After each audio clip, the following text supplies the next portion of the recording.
আমি একটা কথা বলতে চাই, একটা ওয়ার্ল্ড কাপ হবে, একটা সিনেমা রিলিজ করবে, দেশ কখনো অলিম্পিক জিতবে, তারপর জাতীয় পতাকা নিয়ে রাস্তায় নেমে দেশের কথা বলবে। এটা কেন স্যার?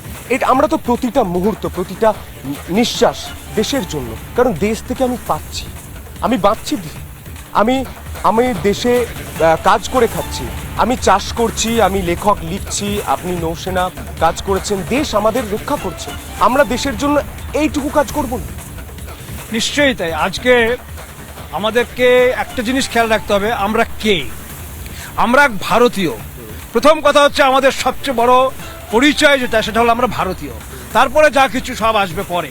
কিন্তু ভারতীয় হিসাবে আমাদের কি, আমাদেরকে যে দেশে আমি বাস করছি, যে দেশে আমার সমস্ত কিছু, আমার পরিচয় থেকে আরম্ভ করে সমস্ত কিছু তার সাথে যুক্ত, সেই দেশকে আমি যদি ভালো না বাসতে পারি, তারপরে আমার মানে সেই জীবনের কোনো মানেই হয় না।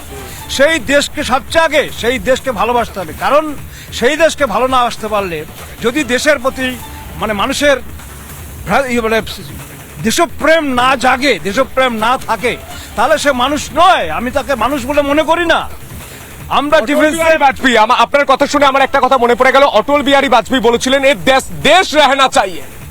রাজনীতি আসবে যাবে, কিন্তু এ দেশ রহনা চাইয়ে।